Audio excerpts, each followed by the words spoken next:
morning, dear students. I am Shriraj More and I heartily welcome you to class 8th. Last year we studied maths and physics together. This year I will be teaching you physics. Maths will be taught by Gigi sir. So students, when we truly love something, when we truly like something, you see it everywhere. For example, I love science, so I see it everywhere, in the morning breeze, in the floating clouds, in flowing rivers, in sunrise. I see it almost everywhere. And I will be more than happy if I could transfer that love for science into you. So what are we going to study today? We are going to start with something we all experience in day-to-day life. We are going to start with force and pressure, because these two things, these two processes or these two phenomena are experienced by all of us almost every day, almost every moment. We are going to study only introductory part of this lesson for today's video. Students, force and pressure are experienced almost everywhere. For example, when swimmers are swimming in a pool, they experience a force, and because they apply force, they can move forward.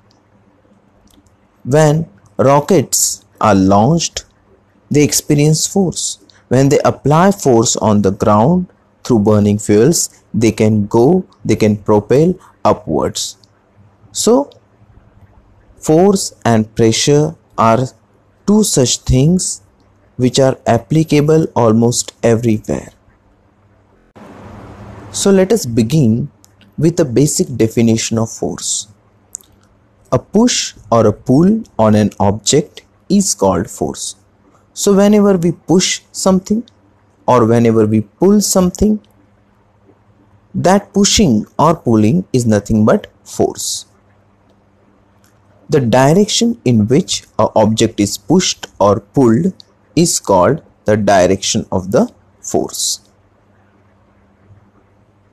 We apply force to perform various activities like lifting a thing, pushing the buttons, opening a door. There are various examples that I can give which is counted in applying a force. Okay.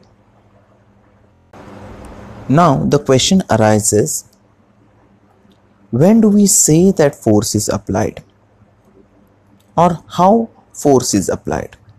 So force is applied by interaction. So there should be certain interaction between the objects. Objects must interact with each other for force to come into play. When forces are applied on an object in the same direction, they add up. So when the forces, maybe two or more than two forces, when they are applied in the same direction, they add up. So the overall force or the net force is found out by adding the forces. There is reverse case also, where the forces are applied in opposite direction. What will happen? When forces are applied in opposite direction, the net force will be the difference between the two forces. So we will have to subtract a smaller force from greater force to find out the net force. What kind of force you will count this in?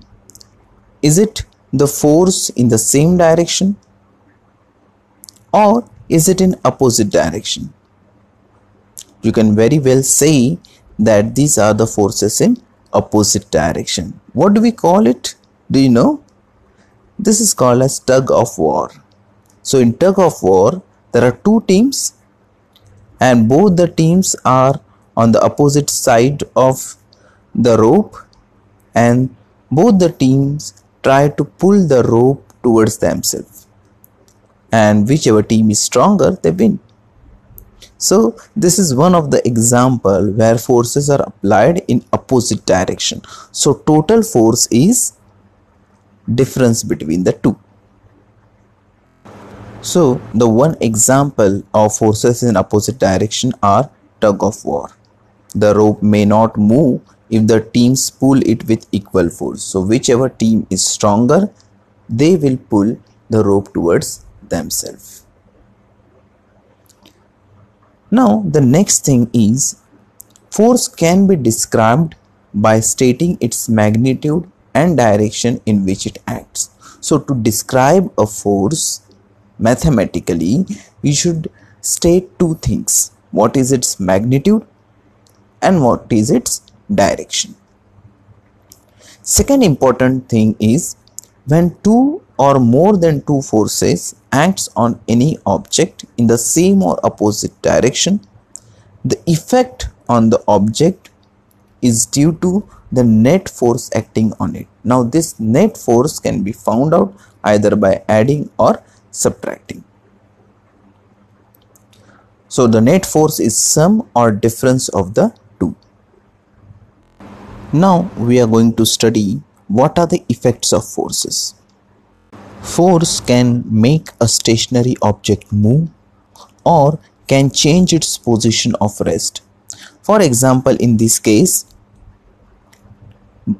the four balls which are stationary initially, when a fifth ball is pushed onto them, it applies a force on a last ball. This instrument is called as Newton's cradle. This Newton's cradle is used to demonstrate collision.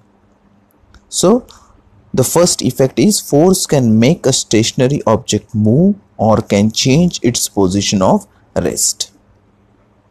Force can also change the speed of the moving object. For example, in this case, if the ball is moving and if I push it forward, it will change the speed of the moving object.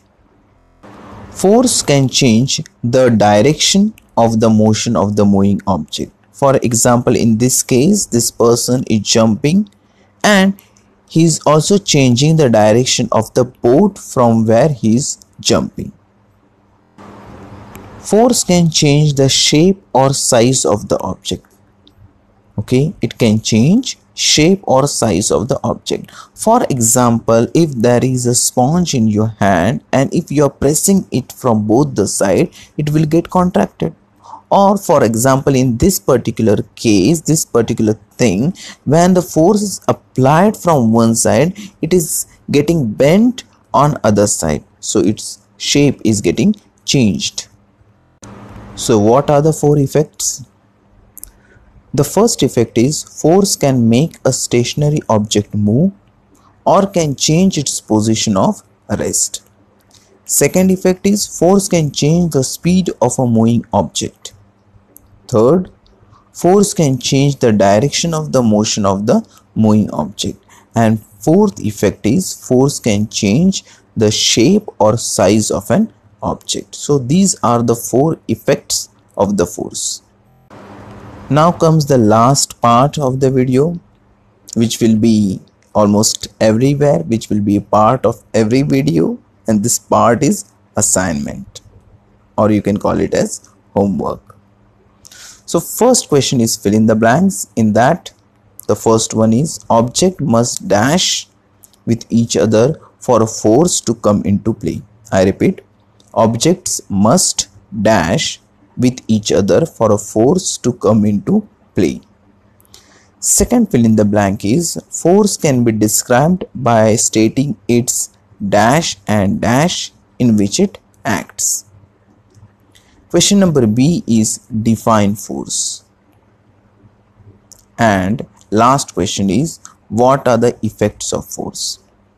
All these questions are very easy to answer because we have discussed all the points related to these questions. So that's all for today, guys. I hope you enjoyed the video. If you have any suggestion, if you have any questions, do ask me. You can ask your questions in the comment box or you can call me or you can send me a message on WhatsApp. So that's all for today. Thanks for watching this video. Take care, bye bye, and have a nice day.